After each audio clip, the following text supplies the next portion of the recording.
You ever come home expecting to slip right back into your own peaceful life, only to find out the world's moved on without you? Heck, not just moved on, but set up shop right on top of your memories.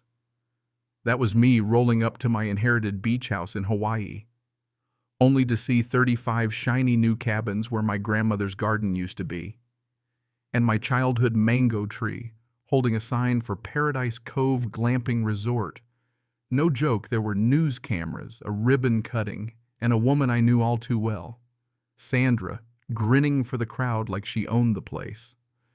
And at that moment, I knew down to my bones that this wasn't some business fluke or bureaucratic screw-up.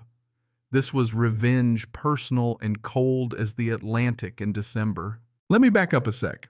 I'd been gone for 6 months thinking I'd come back to surf, watch sunsets, maybe heal a little from my wreck of a divorce. Instead, I'm parked across the street, hands shaking, recording Sandra posing for the press in an expensive suit, acting like the queen of Aloha. My sacred family land, concrete pathways, fake palm trees, tacky tiki torches, the same patch where my grandparents' ashes were spread, was now booked solid for tourists wanting the authentic experience. You know what I mean? It felt like watching strangers dig through your mother's jewelry box. I played it smart, stayed hidden, phone rolling, listening as Sandra spun her story to a reporter about sustainable tourism and giving back to the community, which was rich, since the only thing she ever gave me during our split was a bill for half the furniture and a 3-minute voicemail about how I'd never amount to anything. Now she's running a resort on my land, acting like she's doing the world a favor. I finally walked up, and when our eyes met, she grinned, turned to her assistant, whispered something, then sauntered over with that smile that could freeze lava. Well, well. David Thompson, back from exile. You must be proud. Look at all these improvements, she said, gesturing at the chaos. Your grandparents would be thrilled to see this place finally creating value. That's when she slapped a folder of official-looking papers in my hand.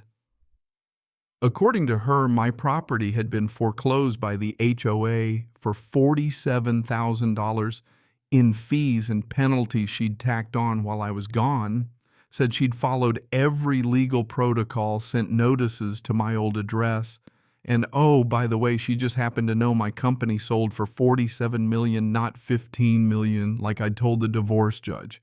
Some of us do our homework, she sneered. Did you really think you could hide that kind of money from me? It hit me then this wasn't about the house.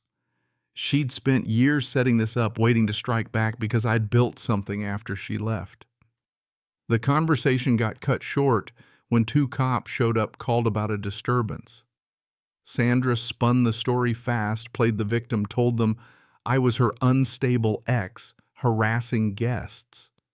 The officers sided with her, told me to leave my own land, and as I turned away, I saw Sandra wearing my grandmother's pearl necklace, my family's memories reduced to cheap props. That night couldn't sleep.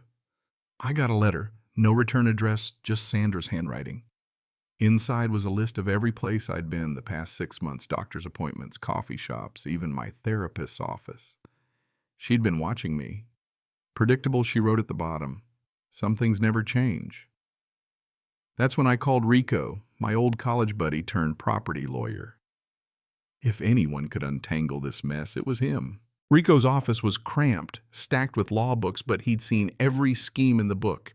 He looked through the paperwork, face going pale. Dave, this is planned. She's been at this for years, moved here right after your divorce, got tight with local officials, worked her way to HOA president, then hit you with every loophole in the law. Turns out she'd used my old Seattle address for all the legal notices, never gave me a chance to fight back. But Rico found something else. Sandra had taken out $12 million in disaster insurance on the resort with special clauses for tsunami damage.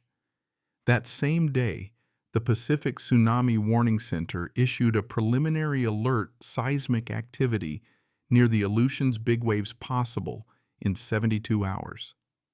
Sandra knew. Rico showed me emails between her and insurance adjusters, weather agencies, even marine biologists. She'd timed the resort opening to cash in on a disaster. And then there was Mrs. Miller, my neighbor for 40 years, survivor of the '60 tsunami, gentle voice but nerves of steel.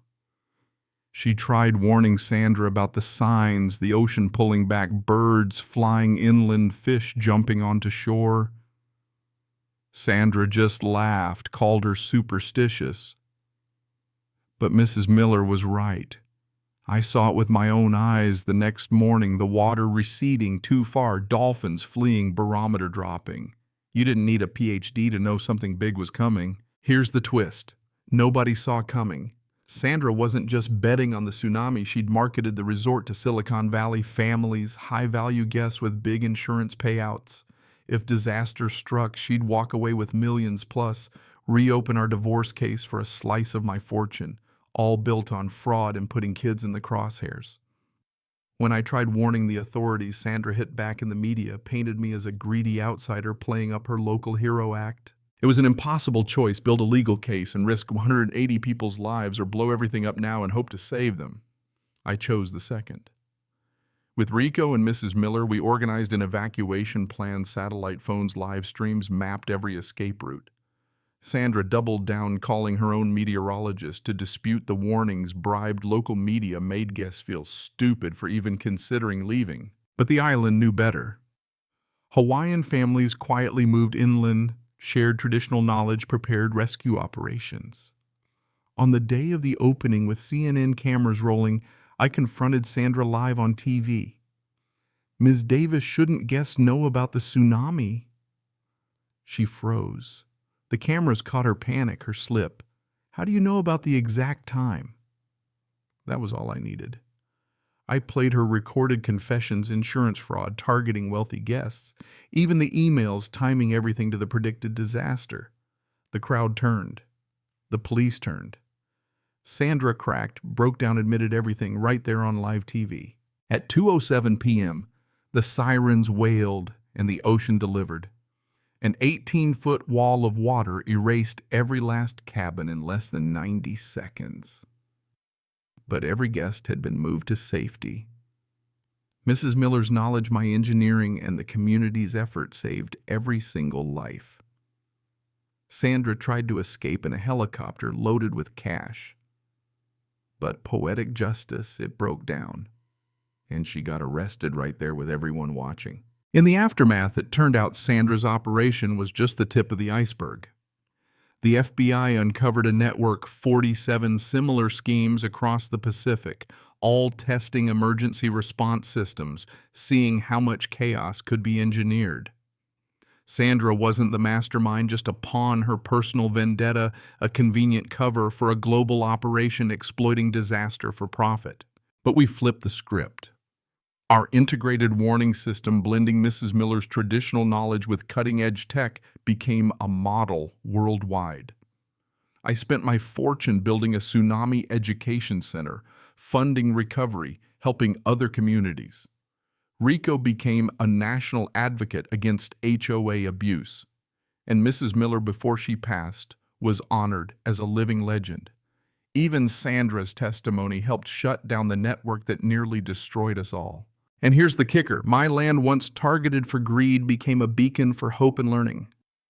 My daughter plays on the same beach now under a memorial to Mrs. Miller, while visitors from around the world learn how wisdom and heart can move mountains or save lives. The worst betrayal of my life became the thing that saved thousands. Sometimes when the ocean roars, it isn't just washing away what's broken, it's giving us a chance to rebuild stronger than ever. So what do you think was justice served? Did I do the right thing? Drop your take in the comments. I want to know where you stand, because stories like this don't have simple endings, and community matters now more than ever.